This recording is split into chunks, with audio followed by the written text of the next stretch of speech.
Judas led them into the garden where they arrested Jesus. G'day everyone, Brian here.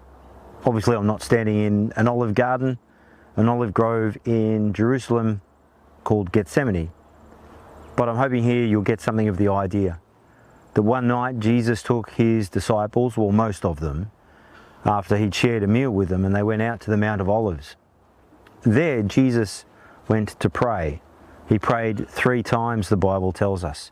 He took the 11 disciples, and then he took Peter, James and John with him and said, watch and pray, keep alert, watch and pray. He went on a bit further. He was sorrowful, troubled unto death. And then he prayed 3 times, praying, Lord, if this cup could be taken away from me, then so be it. But not what I will, what you will. And there's good news about prayer in what Jesus says here, in the way that he prays with confidence, praying to his Father, and with submission, trusting that God will do what is best. But he also prays in despair, because things are bleak, and you might know that experience. Having prayed 3 times, over some hours it would seem, he then comes to his disciples. He's found them asleep. And the 3rd time that he comes, he finds them asleep. And he says, rise, the betrayer is here.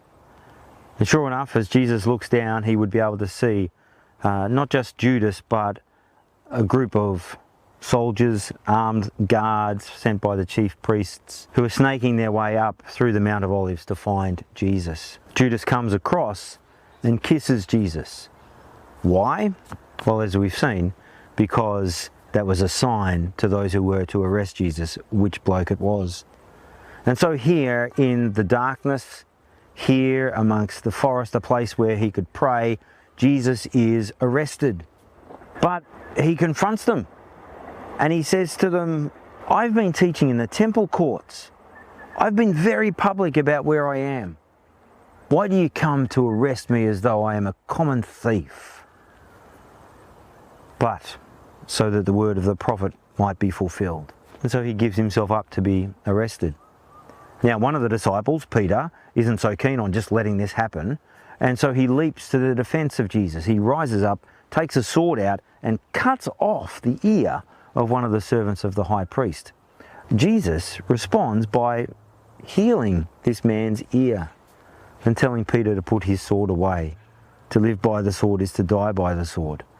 And that's not what Jesus is about. The arrest of Jesus is part of that series of events that culminates in his crucifixion. Or does it culminate in his crucifixion? Crucifixion is certainly a key part of it. There is horror in this story. The duplicity of Judas. The chief priest sending thugs to come and arrest Jesus in the dark of night, away from the crowds, making sure they don't cause a riot. Which then is odd, because the next day they seem very keen to cause a riot if that will help their cause. There are those who came to arrest Jesus to keep him quiet. There are those today who arrest Christian pastors for the same reason, with a great desire to keep them quiet. Are you like that? Or are you like the general populace of Australia who think, yeah, Easter's fine, and in fact, we don't want to hear about Jesus, we're going to crowd it out. We're going to crowd the message of Jesus at Easter out with more eggs, more bunnies, more hot cross buns, and let's give gifts. And let's have Easter trees. Let's do everything we can, because trinkets are better than Jesus. I'm going to say to you, trinkets are never better than Jesus. Jesus was arrested, and we'll see what that leads to. What it leads to is for you. Don't ignore it and prefer chocolates and fluffy bunnies instead. Jesus has done this for you. Read chapter 27 and 28 of Matthew and see where it ends up. And I hope to walk you through that next week. Have a great day. See you next week. Bye-bye.